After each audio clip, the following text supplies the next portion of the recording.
graça e a paz do Senhor Jesus para todos os irmãos, amém? Vamos fazer uma breve oração para Deus me inspirar nesta lição e te inspirar na recepção desta palavra, desta lição. Pai querido, nós te glorificamos neste dia, nós te louvamos e bendizemos o teu santo nome. Senhor, nos inspira, Senhor, a te buscar a cada dia, traz a nós um despertamento espiritual, para que a igreja possa se movimentar no meio, Senhor, de uma sociedade que está precisando do Senhor e que não te conhece. Nós te glorificamos por todos os benefícios em nome do Senhor Jesus. Amém e amém. Pois bem, irmãos, vamos para a lição número 2 da nossa revista, cujo título é Despertamento Espiritual, um Milagre.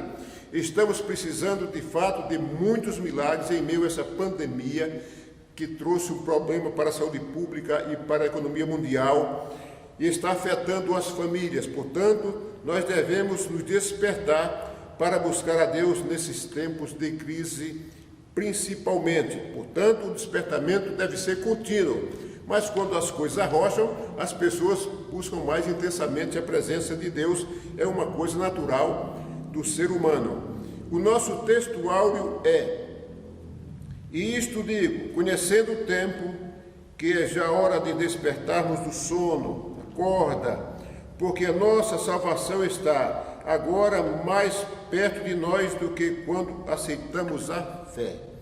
E a nossa verdade prática, o despertamento espiritual é uma consequência da submissão à vontade de Deus. A leitura bíblica em classe está no livro de Esdras, capítulo 1, versículo 1 a 7, e no livro de Neemias, capítulo 1, versículo 1 a 3. Vamos nós para o comentário, conforme o nosso pastor que fez e produziu e fez o comentário bíblico, para que nós possamos discorrer com os irmãos e fazer algumas explanações complementares. Pois bem, nesta lição, iremos ver a origem do despertamento espiritual e suas finalidades. O tópico primeiro: o despertamento espiritual emana do próprio Deus. Sabemos que todas as coisas vêm do Senhor. Deus tem o seu calendário. Ele sabe o que faz e por que faz, coisas que nós muitas vezes não entendemos, mas o Senhor tem o controle de todas as coisas e nós sabemos disso. Veja, o comentarista assim disse: Deus despertou Daniel para orar pelo futuro do seu povo. Preste atenção. Deus despertou Daniel para orar pelo futuro do seu povo. Todavia, não foram as orações de Daniel, nem a sua vida santificada que produziram o despertamento, mas foi o próprio Deus que fez o milagre do despertamento. Então, veja, se Daniel não tivesse orado, Deus cumpriria a sua palavra através do profeta Jeremias, de que traria o seu povo de volta para Jerusalém, para a sua terra de origem, após os 70 anos, aliás, ao completar os 70 anos. Mas Daniel, percebendo que, chegando aos 70 anos, não tinha nenhum sinal ainda, Deus despertou Daniel a orar. Mas não foi Daniel, ou a oração de Daniel, que provocou o despertamento, mas foi o próprio Deus, não é? Então, se não foi a oração de Daniel que trouxe o despertamento, foi o próprio Deus, por que Deus despertou Daniel para orar? Irmãos, é que nós precisamos nos comunicar com Deus. Deus já tem o seu calendário de cumprimento de todas as coisas, mas Ele requer que nós oremos, que nós falemos com Ele. Deus gosta de falar com o seu povo, com o seu querido. Então essa comunicação com Deus nos alimenta, porque nós vamos pelo vínculo da fé, nós desenvolvemos a nossa fé ao falarmos com o Senhor. E tem coisas que Deus muda através das nossas orações, portanto Deus quer ouvir a nossa voz. Se Daniel não tivesse orado, Deus devolveria o seu povo a Jerusalém, a sua terra, no final dos 70 anos, porque ele inspirou quem? Ele inspirou o rei Ciro, o rei da Pérsia. Aliás, Deus falou de Ciro aproximadamente 180 a 200 anos antes do nascimento de Ciro. Ele se chamou Ciro de meu ungido, meu pastor.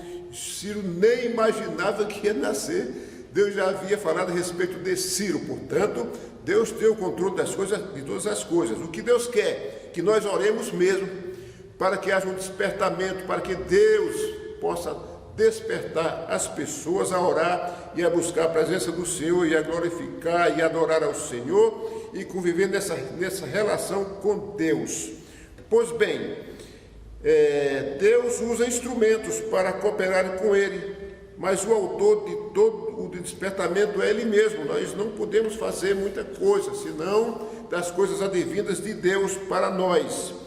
O Senhor Jesus falou uma coisa interessante. Ele disse que o vento assopra onde quer e ouves a sua voz, mas não sabes de onde vem nem para onde vai. Assim é todo aquele que é nascido do Espírito. O vento é o ar em movimento. Ele acontece pela mudança de temperatura, ar quente e ar frio. E nós, de fato, não sabemos onde está essa temperatura, nem quente nem frio, porque nós não detectamos isso. E o vento vem, nós não sabemos de onde veio, mas nós sabemos que ele passa por nós e pega uma direção. Mas nós também não sabemos para onde o tempo vai. E o Espírito Santo é assim, nós sentimos a presença do Espírito Santo de Deus. Nós não vemos o Espírito Santo, mas nós percebemos a sua presença quando nós estamos em comunhão com Deus. Portanto, irmãos, é assim, quando nós aceitamos a Cristo, ou seja, concordamos em estar lendo esta palavra, concordamos em entrar em adoração ao Senhor, a estar em comunhão com Ele, aí Deus toma conta da nossa vida e começa a processar mudanças no nosso caminhar. Muitas vezes nós passamos pelo crivo de Deus e temos experiências com Ele quando nós nunca pensávamos que íamos passar. Mas mesmo assim, quando nós passamos, nós sabemos que Deus tem o controle de todas as coisas. Tópico 2. As finalidades do despertamento. A restauração nacional de Israel é o subtópico 1. Deus, quando quer realizar os seus propósitos, pode incutir a sua vontade no espírito do homem, qualquer homem. Deus fala ao espírito do homem. Mas como Deus fala ao espírito do homem? Ele se comunica espírito com espírito. Muita gente já teve essa experiência, eu também já tive. É interessante que o Espírito não tem ouvido, mas tem uma comunicação, é extraordinária essa comunicação, não é? Eu não vejo o Espírito, nem o meu, nem o de Deus, mas há uma comunicação entre o Espírito de Deus e o Espírito do homem. E o homem passa a fazer a vontade de Deus porque ele é convencido pelo Espírito Santo a fazer a vontade de Deus.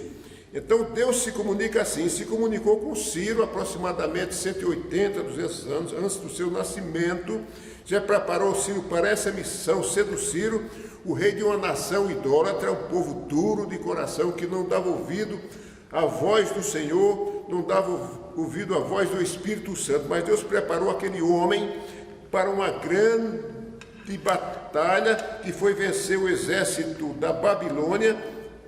E Ciro ficou impressionado quando soube da revelação de Daniel, quando o rei da Babilônia usou os utensílios da casa do Senhor em Jerusalém, que foi trazido para a Babilônia pelo rei Nabucodonosor, e ali tomando vinho com suas concubinas e mulheres, seus principais, fazendo grande festa, zombando de Deus, Deus escreveu na parede, não é? E sentenciando a derrota daquele rei.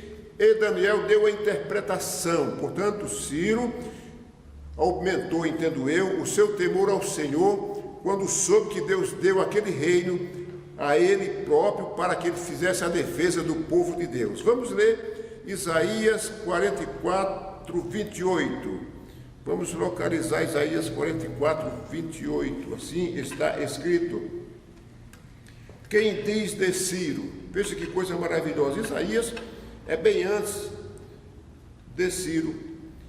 É meu pastor e cumprirá tudo o que me apraz, dizendo também a Jerusalém, se edificada e ao tempo funda-te.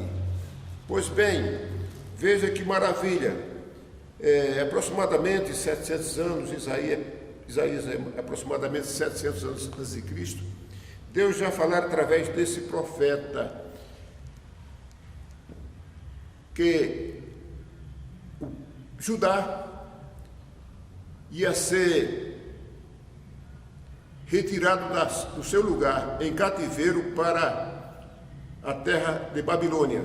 Não está escrito, mas Deus já trabalhou e colocou no seu calendário por causa do pecado das pessoas, por causa do pecado, da rebeldia e da idolatria do povo.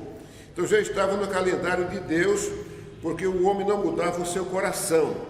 Então, Deus anunciou que nasceria um homem chamado Ciro para restaurar o povo de Israel, tirar da Babilônia e retornar à sua terra natal. E o povo ficou muito feliz, muito alegre ao cumprir seus 70 anos, exatamente no calendário de Deus, e saiu de retorno para Jerusalém todo aquele que quisesse, e o templo de Jerusalém foi reedificado. A restauração espiritual de Israel. Deus quer usar o homem como instrumento. Todavia, só são usados aqueles que cooperam com Deus. O desejo de Deus é que todo homem se converta, ou seja, mude a sua posição. Deixe essas coisas que são mundanas, que são temporais, para ver as coisas eternas com o Senhor. Para que mude de casa, ou seja, passe a viver na casa do Senhor. Casa quer dizer o ambiente, na relação, no relacionamento com Deus. Então Deus quer que isso aconteça, por isso Ele convoca a igreja para ensinar e anunciar as boas novas de salvação. Mas a igreja tem feito esse trabalho, mas o mundo é muito forte, tem incutido na cabeça das pessoas de que o mesmo é curtir a vida e trabalhar e fazer os seus projetos distanciados de Deus. Mas isso aí é complexo para o homem, porque uma hora Deus vai requerer dele todo o seu histórico de vida na terra, e nós vamos apresentar a Deus o quê? Eu tenho feito o quê? Bom é trabalhar para o Senhor com alegria, fazer tudo aquilo que o Senhor requer de nós, porque nós vamos trabalhar para o maior do mundo, aquele que tem o controle de todo o universo, de todas as coisas, sejam materiais ou espirituais. O homem é livre para obedecer ou não ao Senhor. Portanto, o homem tem essa liberdade, Deus deu essa liberdade, para não forçar o homem a obedecer. Deus não pressiona, é bom que se faça com alegria, para que nós possamos alegrar o coração de Deus. Durante o cativeiro, o povo israelita havia assimilado muitos dos costumes dos babilônicos. É normal, a pessoa nasce numa região e aprende com a cultura daquele povo. Mas os mais antigos ensinaram a seus filhos que aquele cativeiro decorreu pela desobediência, pela idolatria, porque as pessoas se afastaram de Deus e, portanto, Deus castigou o seu povo, uma correção dura, muito pesada. Mas e eles aprenderam que se contaminar com idolatria, com aquelas coisas da sociedade babilônica, não era uma boa coisa, porque Deus já havia repreendido o seu povo por causa disso. E eles se disciplinaram, obedeceram ao Senhor. Portanto, quando voltaram para Jerusalém, o culto continuou normal, como antigamente, porque eles sabiam como deveriam proceder na adoração ao Senhor, fugindo de toda idolatria, mas dando preferência ao grande Deus. Para Israel, o sofrimento resultou no despertamento, e este na sua restauração espiritual. O sofrimento, ele tem a sua importância, que é da experiência, as pessoas, fazer a pessoa pensar, refletir acerca das coisas que fez e que deve fazer para frente. O sofrimento traz um despertamento espiritual, a angústia leva o homem a buscar a Deus, a pedir orientação. Então tem essa importância, o sofrimento. Não é bom que a gente fique sofrendo a vida inteira para ter experiência, Mas o sofrimento é importante, às vezes é necessário para que a gente possa nos adaptar à vontade daquele que nos criou. Pois bem, cada despertamento tem por objetivo principal a salvação e a restauração do homem. Muita gente tem recorrido aos pés do Senhor por causa do sofrimento. O sofrimento quebra algumas estruturas que a pessoa tem, que seja do pensamento, que seja emocional, que seja cultural. Ele quebra essas estruturas, ele modifica, a pessoa passa a refazer suas estruturas para a sua convivência com o homem, sua convivência social e a sua convivência com Deus. E o Espírito Santo é sempre intolerante ao pecado. Não é o Espírito Santo é intolerante ao pecado. Ele é o Senhor que nos desperta. Por exemplo, ele despertou Saulo, que é o Paulo das cartas aos gentios. Ele convenceu Paulo que Paulo estava pecando contra Jesus, contra o Senhor. Tanto é que no caminho de Damasco, o Senhor apresentou-se a ele, e Paulo teve uma grande experiência com o Senhor, imediatamente converteu-se, mudou o seu entendimento. A presença foi muito forte ali na presença daquele homem. A mulher samaritana foi convencida pelo Espírito Santo de que Jesus era o Messias. Jesus falava com ela, o Espírito Santo trabalhava na mente daquela mulher, e ela foi mudando o seu pensamento e entendeu legitimamente que Jesus Cristo era o Messias, e saiu anunciando. Muito feliz da vida, Zaqueu confessou a sua falta, a sua corrupção, mas foi o Espírito Santo quem convenceu. O Espírito Santo faz com que os crentes andem na luz. Então, o Espírito Santo foi quem te despertou a mim. Não foi porque você é bom, você é inteligente, você percebeu, não. Foi o Espírito Santo quem te convenceu. Porque nós andávamos nesse mundão aí, nas festas, nas farras, achando que estava tudo bem. Usamos a nossa juventude para jogar tempo fora. Mas o Espírito Santo, pela bondade de Deus, nos alcançou e ativou a nossa memória. E aí nós, uma hora, paramos para pensar em Deus e no sacrifício do Senhor Jesus na ação do Espírito Santo. Mas o Espírito Santo também aponta para Jesus como que Ele que perdoa e salva. Sim, Ele é quem nos convence do pecado, da justiça e do juízo. Portanto, Ele convence o homem a buscar o Senhor Jesus, a reconhecer o sacrifício, o grande sacrifício, a grande missão do Senhor, a missão salvadora, para nos conduzir à presença do Deus eterno. Terceiro tópico: Deus cumpre as suas promessas. Maravilha! Vamos ler Jeremias 27, versículo 22. Deus falou, através do profeta Jeremias: a Babilônia serão levados e ali ficarão até ao dia em que eu os visitar, diz o Senhor. Então os farei subir e os tornarei a trazer a este lugar. Deus falou pela boca do profeta Jeremias que levaria o povo cativo para a Babilônia e retornaria com seu povo após 70 anos, uma experiência de 70 anos. E no versículo 25, no capítulo 25, versículo 12, está assim escrito, veja: acontecerá, porém, que quando se cumprirem os 70 anos, visitarei o rei da Babilônia, e essa nação, diz o Senhor, castigando a sua iniquidade, e da terra dos caldeus farei deles um deserto perpétuo. Nunca mais ouviu-se falar no rei da Babilônia, no reinado daquela nação, porque Deus destruiu por causa da sua rebeldia e por causa da sua iniquidade, por causa da sua idolatria. E aí Deus usou o rei Ciro para devolver o povo de Judá a Jerusalém e a reconstruir o templo do Senhor.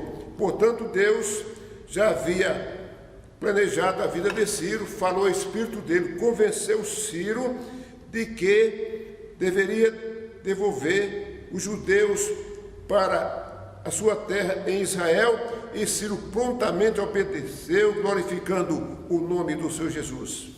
Subtópico 2, do tópico 3. Deus renova as suas promessas de bênçãos. Maravilha, Deus renova as suas promessas.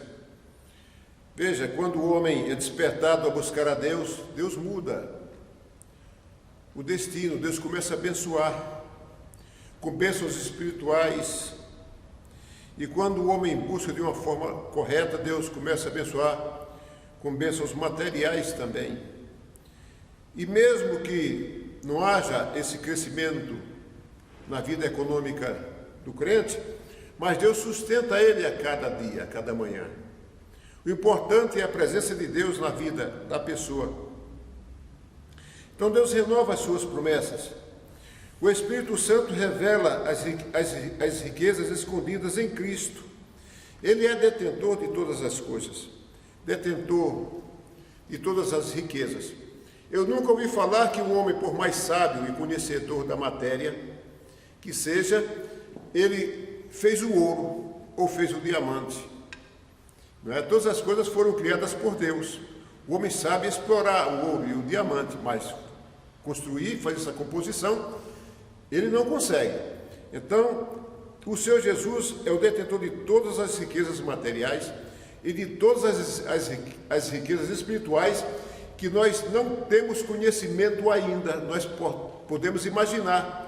O nosso olho não viu, nós não vimos falar ainda das coisas que foram feitas para receber a igreja do Senhor naquele grande dia. Portanto, mas vale muito a pena buscar ao Senhor e servir a Ele, trabalhar para Ele, trabalhar em favor da obra de Deus, porque Deus começa a colocar a mão no nosso percurso e modificar a nossa trajetória, e Ele vai nos alimentando a cada dia a continuarmos e a perseverarmos na presença dEle.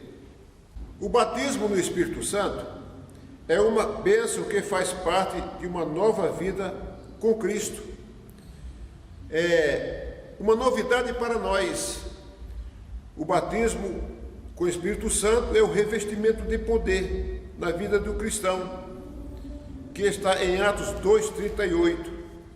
Assim, veja, e disse-lhe Pedro: arrependei-vos e cada um de vós seja batizado em nome de Jesus Cristo para perdão dos pecados, e recebereis o dom do Espírito Santo. Veja que maravilha, o dom do Espírito Santo são, digamos, ferramentas. Vamos trazer para a nossa prática ferramentas que o crente tem para combater o bom combate, para enfrentar as coisas dessa vida, para anunciar as boas novas, para resistir às propostas desse mundo. Ele é fortalecido, são fortalecimentos do Senhor na vida do crente, para que ele possa resistir os dias que são maus e continuar nessa batalha a fazer a vontade de Deus. 1 Coríntios, capítulo 12, versículo 7 a 11, o que está escrito, veja: e há diversidades de ministérios, mas o Senhor é o mesmo. Quando a pessoa aceita Cristo, ou seja, está de acordo com a palavra do Senhor, e que reconhece o sacrifício de Cristo na cruz do Calvário, ele recebe o Espírito Santo. Recebendo o Espírito Santo, ele está ativado, e ele tem fácil comunicação com Deus na ação do Espírito Santo. E há uma diversidade de ministérios, e há diversidade de operações também, mas o Senhor é o mesmo. A palavra de sabedoria, mas o Espírito é o mesmo. A palavra de ciência para o crente, veja que maravilha, o crente receber tudo isso. A fé, o dom da fé, os dons de curar, operação de maravilhas, veja, a profecia, o dom de discernir os espíritos, a variedade de línguas, interpretação de línguas, tudo isto são revestimentos que o Senhor dá para a igreja. Que não recebamos todos esses dons, mas precisamos buscar no Senhor e desenvolver essas habilidades, ou seja, desenvolver esses dons para que nós possamos ser mais frutíferos na obra do Senhor. Então veja que maravilha, o crente recebe de graça, não paga nada, não é? Isso abastece a alma e o espírito do crente, e ele vai caminhando na presença do Senhor, anunciar a boa palavra de salvação. E todo aquele que aceita o Senhor Jesus e vem para este conjunto de Deus, ele passa a receber também esses dons espirituais. Que maravilha, não é? Dons de curar, dons de maravilha, dons de discernir os espíritos malignos, o dom da fé, o dom da palavra, da ciência. Que maravilha, Deus traz para a igreja, equipa a igreja com todos esses recursos para a igreja, para que a igreja possa fazer a sua vontade. Subtópico 3, do tópico 3. Deus renova a fé dos abatidos, e renova mesmo. A pessoa está abatido, está oprimido. O Senhor disse: vinde a mim, vós que estáis cansados e oprimidos, e eu vos lhe aliviarei. Então o Senhor renova a fé daqueles que estão cansados. E quando a pessoa está abatida, normalmente ele está num estado de sofrimento, ele está angustiado, e ali ele fica mais frágil, ou seja, mais sensível à voz do Espírito Santo. Ele passa a dar ouvido porque ele perde o controle das coisas, ele não sabe como sair de determinada situação, e ele recorre a alguém, a uma pessoa que tem mais experiência na palavra, e é hora da aplicação dessa palavra ao coração dessa pessoa. E Deus renova a fé dessa pessoa que está abatida. Aqui diz o comentarista: pelo despertamento Deus cria ambiente de fé, de experiência e de oração. A oração deve ser constante, deve ser contínua. Mas diz, mas não seria uma vã repetição a oração contínua, falar com Deus o mesmo assunto? Não, não é vã repetição. A vã repetição seria mais um argumento com Deus, um argumento mecânico, sem sensibilidade, sem propósito. Sabe? A pessoa fala com Deus, mas o coração está distante. É uma vã repetição, não serve para nada. Mas quando a pessoa está em alta sensibilidade ao Espírito de Deus, ele fala com Deus o mesmo assunto 3 vezes ao dia, 4 vezes ao dia. E a cada hora que ele fala, se renova a inspiração dele ao falar com Deus. Deus já sabe o que você vai falar. Deus já sabe, não é? E como eu disse anteriormente, nessa lição, aguardar o calendário de Deus, mas espere que ele cumpre a sua promessa. Deus é Deus justo para atender a oração daquele que pede a ele. Deus livra, Deus salva, Deus liberta. E muitas vezes o Senhor não revela que fez, mas ele fez, e a pessoa passa a pensar: eu acho que foi Deus que fez isso para mim, porque eu consegui passar por esse embrulho todo, e estou aqui são e salvo, graças a Deus por isso. No Antigo Testamento, o fogo no altar de incenso não se podia deixar apagar, era continuamente o fogo no altar, o fogo na vida do crente, a oração na vida do crente deve ser contínua, não pode apagar, não pode dar intervalos para que a influência deste mundo possa ocupar esses intervalos e confundir a vida do crente. Não pode dar esses intervalos, precisa orar continuamente ao Senhor, está em conexão com Ele. Deus está conectado na nossa memória, na nossa mente, através do Espírito Santo, exala-se na nossa alma e nós começamos a glorificar ao Senhor, começamos a elogiar Ele em canções, em movimentos de adoração. Graças a Deus por isso, porque eu não sabia, hoje eu já sei, você também sabe. Portanto, vamos ensinar as pessoas a adorar ao grande Deus de da existência. Tópico 4. O despertamento torna os homens obedientes à palavra. Mas torna mesmo, quando o homem é despertado pelo Espírito Santo de Deus, acende-se a chama, o desejo de orar, o desejo de ler a palavra do Senhor, o desejo de ensinar, o desejo de trabalhar para Deus. O subtópico 1, o comentarista assim escreveu: o culto que foi restabelecido em Jerusalém foi exatamente aquele que a lei de Deus determinava, conforme Neemias. Vejam que os judeus que retornaram para Jerusalém já conheciam a prática de adoração a Deus, qual era a forma de adorar ao Senhor, e deixaram para trás toda a idolatria daquela região e levaram para Jerusalém somente aquilo que interessava, porque sabiam que Deus havia castigado o seu povo por causa da idolatria e por causa do pecado, porque as pessoas deram as costas para Deus, e para Deus não se dá as costas, né? Nós precisamos nos comunicar com Ele em oração. E o subtópico 2 está assim: o despertamento dado pelo Espírito Santo faz com que os crentes desejem intensamente ser fiéis à palavra do Senhor, ser fiel a essa palavra, observar, não deixar que haja interferências para atrapalhar a nossa leitura bíblica, a nossa obediência a Deus, o nosso relacionamento com Ele.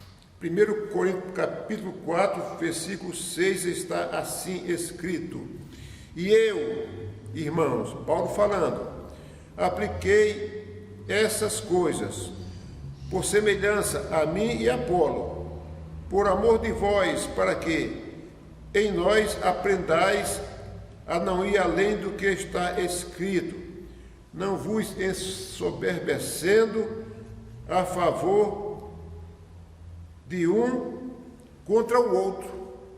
Então Paulo diz: olha, não vá além do que está escrito nessa palavra, observe o que ela diz. Não vá contra o seu irmão, não fale mal dele, não faça confusão no meio da igreja, suporte, faça esforço para que haja unidade no meio da igreja. Tem irmãos que ainda está sendo processado na sua fé, no seu crescimento espiritual, e se nós atingirmos esse irmão, ele vai envolver-se em sentimentos que podem afastá-lo da presença do Senhor, e vai ser mais difícil dele retornar à igreja para que possa aprender as lições do Senhor, cultuar ao Senhor coletivamente e sair anunciando a palavra. Portanto, é um prejuízo muito grande para uma pessoa que se afasta da presença do Senhor, porque uma vez que ele aprendeu esta palavra, quando ele se afasta, parece-me que fica mais difícil de retornar à presença de Deus, não é? Porque houve um esfriamento, aí precisa haver um reaquecimento pelo Espírito Santo de Deus. Portanto, precisamos estar atentos às coisas para que elas não possam afetar, para que elas não venham afetar, quero dizer assim, as coisas do Espírito e também o trabalho da igreja. Pois bem, ser companheiro, ser amigo e ser fiel é muito bom, porque gera um crédito para o cristão. O cristão precisa de créditos para viver na igreja. Nós precisamos de créditos, de confiança no meio dos irmãos, para que a nossa referência seja positiva e que se possa extrair algo que é bom através da nossa convivência e também da nossa vivência espiritual no meio dos irmãos. Graças a Deus por essa palavra, que Deus venha abençoar a você, hoje, amanhã e sempre. Não esqueçam de anunciar as boas novas de salvação do Senhor, ensine as pessoas, afaste de você toda a timidez, não deixe que a timidez te atrapalhe, mas seja firme. Se você não conseguir levar uma palavra para uma pessoa, mas que eles possam ver em você o Espírito Santo, e aí pode haver um despertamento nessa pessoa, porque ela viu em você uma pessoa diferente. Então, anuncie as boas novas do Senhor, porque Deus se agrada com aquele que leva a sua mensagem para as nações. Que Deus continue nos abençoando, abençoe você, abençoe a sua família, fique em paz, fique com o Senhor Jesus. Amém.